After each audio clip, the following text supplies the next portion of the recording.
ओम श्री सिद्ध भैरवाय नमः.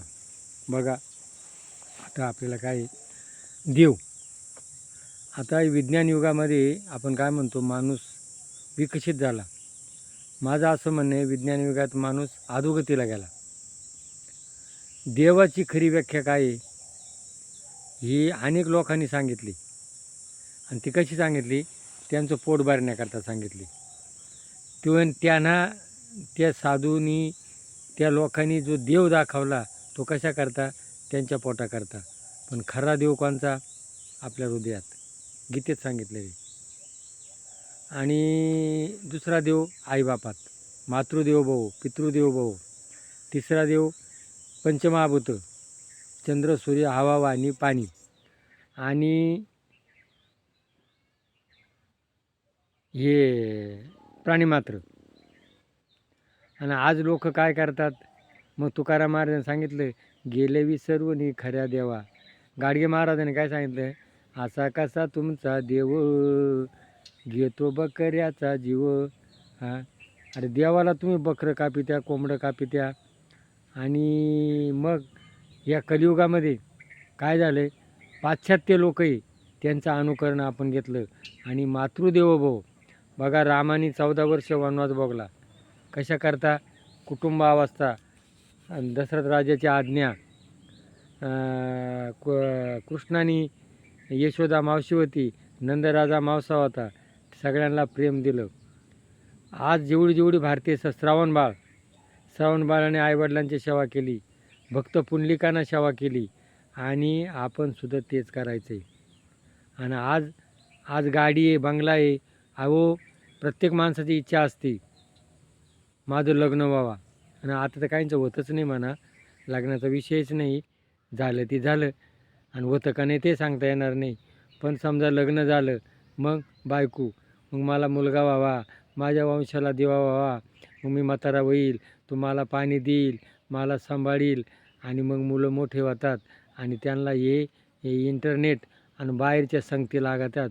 आणि त्या आईवडिलांना मुलींनासुद्धा, अरे प्रत्येक मुलींना तुमचे सासू सासरे कोण आहे, तुझे आईवडील आहे.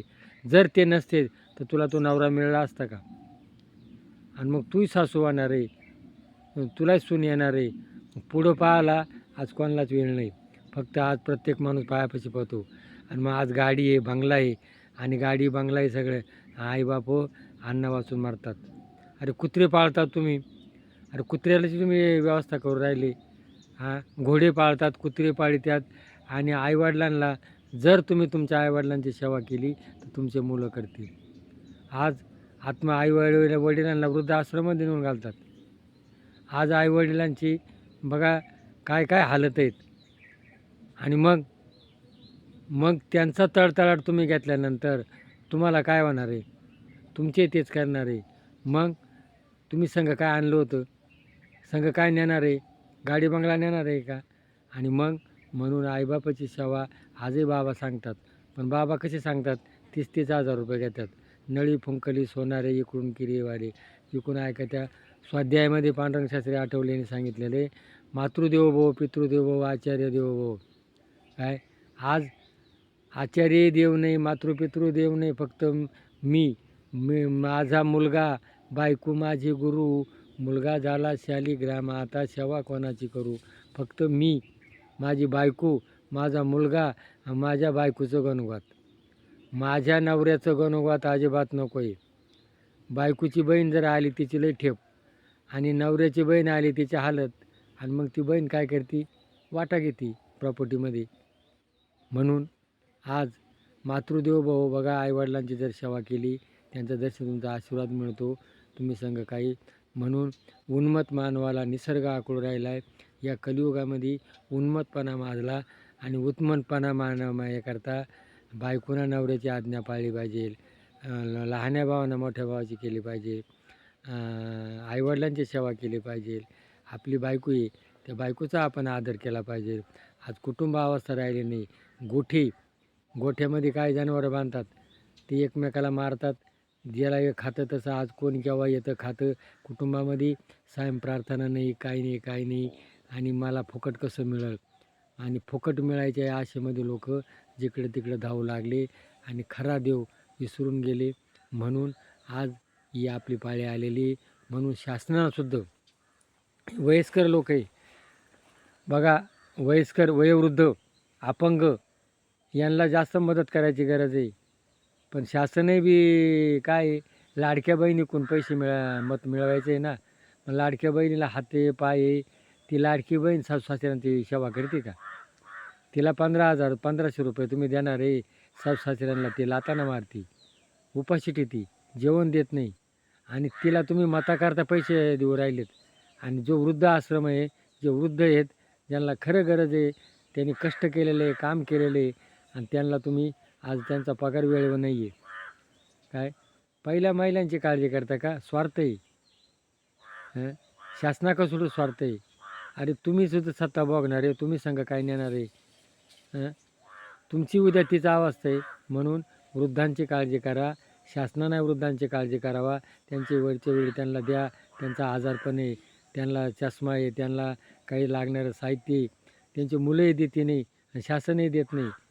आणि मग आज बघा एक ठिकाणी दोघांना नवरा बायकोनी मुलं त्यांना पैसे देईना, त्यांना जेवण देईना, आणि त्यांनी लाकडं रचून ठेवले, पाणी आणून ठेवलं, आणि झाडाला त्यांनी दोघांनी फाशी घेतली.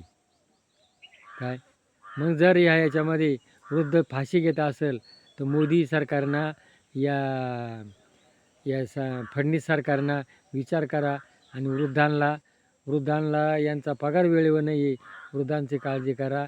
तुम्ही म्हातारे होणार आहे, तुमची तीच अवस्था आहे. म्हणून सगळ्यात मातृदेवो भव पितृदेवो भव, शासनानं सुद्धा वृद्धांचे पगार वेळच्या वेळी करावा. आणि खऱ्या देवाची ओळख मी करून देऊ राहिलो आहे. म्हणून हा खेडचा भैरोबा जो आहे, याने काय केली, शंकर पार्वती सेवा केली. त्यांच्या आज्ञेनं तो कोल्हापूरला गेला, पाताळात गेला, जोगेश्वरी अमृत आणलं, आणि मणिमल्ल दैत्य खंडेराव आणि भैरोबा दोघांनी एक रूप घेऊन मणिमल्ल दैत्य मारलं. आज देवाऱ्यात बसला. म्हणून आपल्या देवाऱ्यामध्ये भैरवनाथ काय आपल्याला आदर्श आहे का? आईबापाची सेवा करा.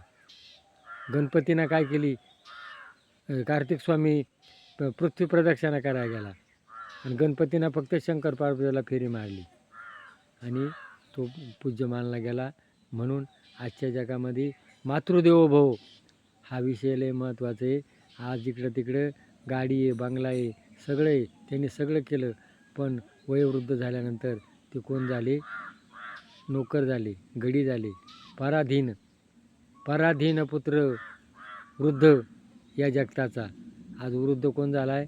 पराधीन झालेला आहे. म्हणून शासनानं याचा विचार करावा. आणि हे जर पटलं असेल तर याला क्लिक करा. जय भैरवनाथ महाराज की जय.